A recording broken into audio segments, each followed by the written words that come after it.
welcome to my review for Servant Season 1.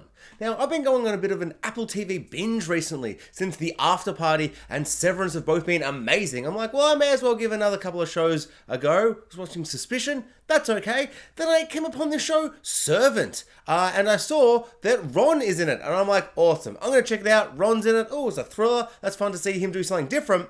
What I didn't expect is to see one of the most heartbreaking and traumatic seasons of TV I've seen in a very long time. It was truly upsetting, pretty much from the go. The first episode is a brilliant like escalation of kind of reveals and revelations, and then that final kind of inciting incident that sets up the show with the rebirth of Jericho, the dead baby, and they have the doll baby, and at first you see him like hit the baby with like along like the head along the crib, and then it moves different, and I'm just kind of like, well, what's wrong with this baby? Why does it look so weird? Have they done some kind of weird visual effect? And then when he's like, so this is the deal. The baby's dead. This is a doll. She thinks the doll is real.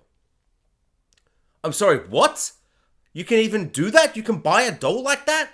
Just the immediate psychological and like intense idea of like just like this whole show being about this theme of just like heartbreak and trauma and tragedy and the death of a baby and just the family not being able to cope, particularly the mum, played by Claire from 6 Feet Under, who is spectacular in this. And everyone's really great. We've got her husband, Toby Kebbell, who was in that one episode of Black Mirror. Remember? The first season of Black Mirror, maybe the second. But he's great. Mr. King Kong himself. But not Andy Serkis King Kong, new King Kong. Yeah, he's really good in this. I really like him. Ron's amazing in this. He's doing like an accent and stuff, which is crazy to see. And just, it's so good to see him like kind of just be such a different role. He's kind of like an alcoholic and a bit of a drug addict and stuff. We don't really see him doing that many drugs, but it's kind of hinted at. We see him drinking a lot, and just the character himself. It's really interesting to see Ron do anything where he's just not like, Harry won! I won! You know, so it's like pretty exciting just like for that. But the first thing that really shocked me is just, how haven't I heard about this show at all? I've not heard anyone talk about anything about this show at all, and it's fantastic. And then, now I've finished the first season, I now realize it's because it's just so traumatic. It's so heartbreaking. It's so devastating. How could I possibly recommend this to anybody? Like, I was thinking like halfway through, I'm like, oh, this kind of psychological drama kind of thing, you know, I have a few people I might recommend it to. By episode 9, when it's revealed how the baby died, I'm like, I'm not going to recommend this to anybody. Like, it's fantastic and you should watch it, but I can't recommend this to somebody. It's just way too full on. Like, I've had such an unpleasant watch. The filmmaking and the acting is spectacular, but just the story and the content, it's so dark. It's so unpleasant. It's so, like, hard to stomach. It's a lot. What I've most enjoyed and found fascinating about this series is the kind of, is it supernatural or is it not? Like, at first, we have this doll baby and this servant. I mean, she's like the nanny, but the show's called Servant, and only later in the series was I like, oh, she's a servant to God or some cult or the devil or something. Like, I don't know. And I was like, oh, it's got different meanings. But at first I'm like, I treat her like the servant. He's like, she's the staff. She can't eat with us, you know, and stuff like that. But the nanny, played apparently by Marcella from Game of Thrones, from season 5 and 6 when they recast her. Completely unrecognizable. Like, it was so weird to see that and think that. And I'm like, I guess she is. But her whole, like, demeanor is just like from, like, you know, a princess to something just so, she's just so, like, I don't know, subdued and terrifying. And, you know, we get little bits of humanity kind of as we go along. But for the first couple of episodes, I was just like, nope.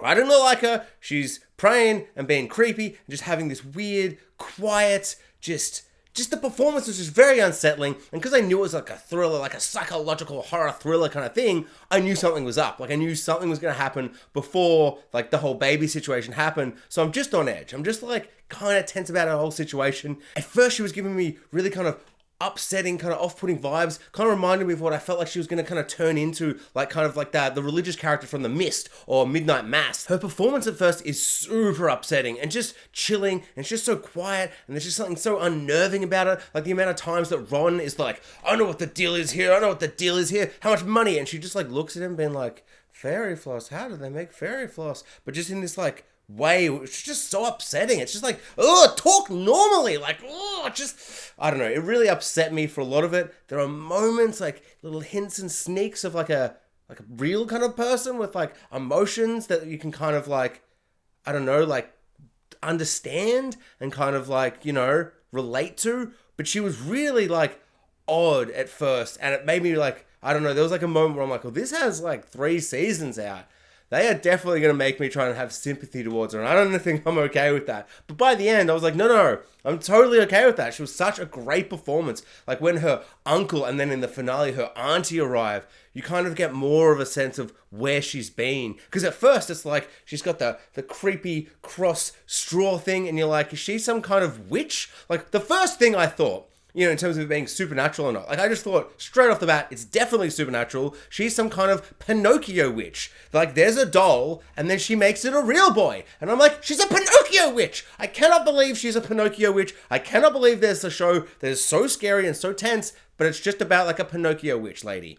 And that was really compelling. But then almost straight away, all the main characters, because they're not like, you know, me being like, well, I've seen the show Supernatural and the X-Files and things. Like, oh, I know what to expect from this. It's going to be something funky and weird. They're like, go straight to the realistic kind of real option and like a real world, like what would happen here in the real world with no magic and crazy stuff. And they're like, okay, so what has she done? Has she stolen a baby? Let's look for babies, missing babies, all this kind of stuff. I'm like, oh my God, it could just be someone else's baby. And that kind of opened up the mystery. And I found that really, really interesting. And then the idea that she brought the baby and it's her baby, maybe from some, you know, ancestral kind of thing because she's religious, so she can't have the kid. She's trying to escape and all these things. I'm like, well, that makes total sense as well. And it suddenly kind of just added these really intense layers of like, okay, at first I thought this was a crazy story about grief and magic Pinocchio magic lady who's like making Pinocchio babies everywhere, making them real boys. And then it's like, oh no, maybe this is like a really sad, intense kind of ancestral kind of thing, you know, some kind of crazy. And then at the end, like a religious cult is kind of introduced. That last shot of just them all hugging her. So upsetting, so intense. I'm really excited to see where it goes next. But seeing that auntie and uncle, like they really upset me. But I think they've kind of done a really good work of kind of being like, is it not? Is it not? You know, it's like a will they, won't they, but for a supernatural or, you know, real world kind of situation. But then there are just too many little moments where someone will be like, oh, people who lose their taste, it's from trauma. It's from trauma. It's like, shut up, not psychologist lady. Like, he's being magicked by a magic witch lady who Pinocchio'd their son. Like, stop trying to give me this real life stuff. He's getting pricks from everywhere when there's no like splinters from everywhere. And that was just so upsetting. The fact that he's like a culinary chef, like a master chef kind of person. I love that as well. Like there's like, this show is like trauma and grief and heartbreak and loss and all these themes, but also like just 10% like food porn, just like seeing him master chef up some food like every episode. I found that so entertaining and such a good little like kind of wrinkle and character trait for him to have, and then for him to lose his taste. So, you know, there's points where he's like trying to, you know, get her to taste it, and they're kind of bonding over that. I found that really, really interesting and just a really fun kind of little like thing to kind of add to this whole world. There are some bits of levity kind of weaved throughout. There's a couple of kind of darkly humorous bits, like he takes the photo of her when she's sleeping, and Ron's like, well, I've got to go meet her parents now and show her a photo of her, but she's sleeping. That's going to be a fun conversation. And some kind of fun kind of poking at how dark and intense this all is. We also get a glimpse of Claire from 6 8 Under's work life, where she's a news reporter, and she's always doing kind of cheesy news reports where she's like, we're down here in the sewers and I'm with the workers and watch me work. And she hits a pickaxe and high fives someone. And it's got this cheesy kind of funny kind of vibe to it. Kind of reminds me of Robin Scherbatsky in How I Met Your Mother, where she's always doing those kind of news reports where she's like, there's a baby stuck in a thing. Oh, this is news. You know, and I don't know, that was kind of a fun little aside to how dark and moody and serious the show was. I do kind of think they were going for it to be maybe even funnier than it was. Like at times I'm like, that's kind of amusing, but I think maybe if they just like cranked it up just a little bit to kind of balance out, just because it's so moody, it's so upsetting, you know, and especially when we get to later in the season, it would be nicer to kind of have bits of levity throughout, maybe a little bit more, like in that heartbreaking, devastating episode 9, the kind of reveal flashback. And we've had hints that the baby died due to like, you know, it's not just, it didn't just die because, I don't know, it died. Like, it was like something really bad had happened. And I was like, someone's murdered it, someone like dropped it or something like that. And then to have that reveal that she has left it in the car and then she's just sitting around with it for days and days, taking it for walks and stuff. Just, I couldn't handle it. It was way too much. It was just, it was so upsetting. I found it deeply disturbing. Just no good, no good.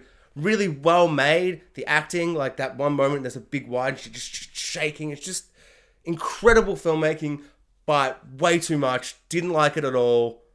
I don't know. It really, really upset me. And yeah, it's just, and they try to do some levity in that episode where they cut to him being like a MasterChef, culinary MasterChef guy. And he's like, this food is disgusting. You're a disgrace to chefs everywhere. And that was pretty funny. But that episode was way too dark, way too traumatic.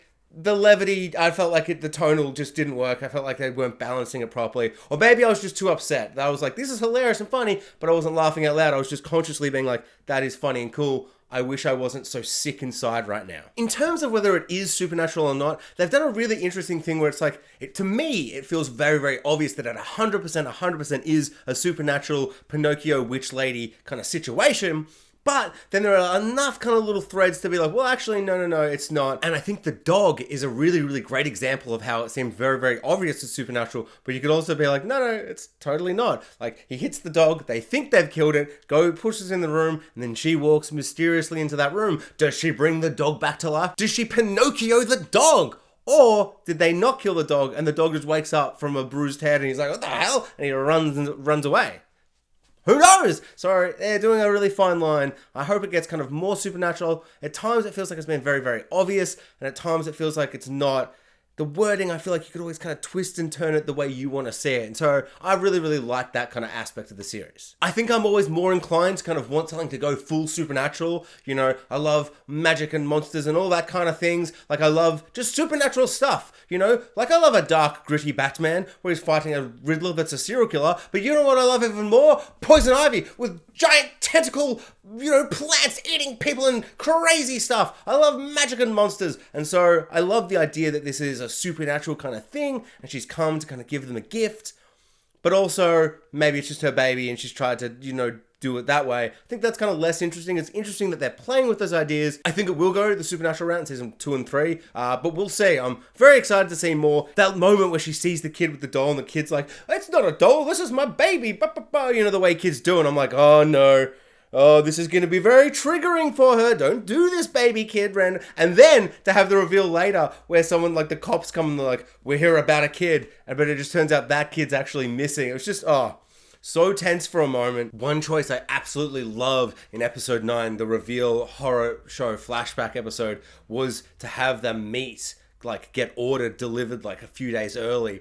And then she's already holding the baby that's already dead and she's pacing and freaking out. She's like, oh, my husband's going to be angry. And the meat's sitting there. And we've already seen in the other episode where we get Ron's perspective without showing too much and revealing, but hinting at a lot of dark and awful things that have happened that night. And just seeing that meat rotting there, you then realize, like, as you see the meat just rotting and rotting, each time it's like, the meat's the baby. Like, that's what the baby's looking like as it gets more rotten and rotten. And just like, I don't know, that idea just made me so sick inside, but I was so impressed on a filmmaking decision to not show the baby, because I don't want to see that. No one wants to see that. Even just suggesting it. Like, we saw it for like half a second at one point, and that was way too much. I'm like, no. So the implication, and then just seeing this big leg of lamb or whatever it was, just rotting with the flies and stuff, it was so effective because it was showing us a piece of meat rotting, but it wasn't showing us the baby. So it was so clever at not being way too much and just pushing the boundary too far, but also really pushing it very, very far. And it was just very effective to me. The central premise of this TV series is utterly upsetting and terrifying.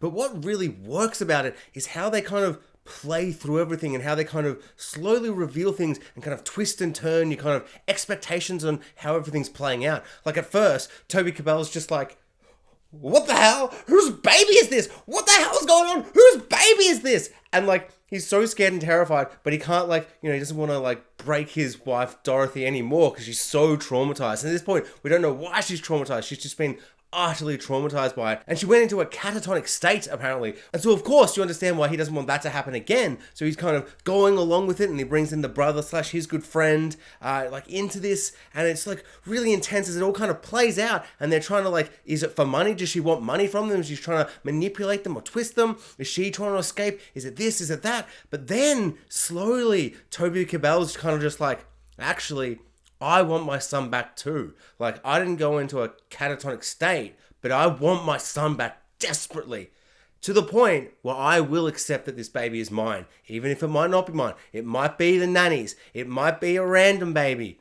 It might be a magical Pinocchio baby. Who knows? And that turn and that arc for the character is exceptional. It's so well done. It's so kind of like subtle at times, the way he's kind of turning and changing, because he's so angry and just like uninterested, like the way he throws the doll baby in that first episode, the way he treats the nanny over the season. He's spying on her, he doesn't trust her. But then we get to the point where he's, because he can't taste, maybe due to magic witch Pinocchio witch lady stuff, who knows, maybe he's just traumatized, I doubt it. And then he's like feeding her stuff and being like, all right, you need to master chef this stuff, tell me what's going on. Do you like my ice cream lobster? Also, ice cream lobster? Come on, man. I know you're trying to, test everyone's palates or whatever the hell you say, but no good, dude. Disgusting. I really want to try it, but also I should probably try lobster first, because then I'd have like a basis, because I might be eating the ice cream and be like, is that what lobster tastes like? And he'd be like, I guess. Do you not know what lobster tastes like? And I'm like, no, I haven't had lobster. And he's like, you should have tried lobster first. You've ruined this experiment, Jackson. I'm sorry, Toby Kebbell.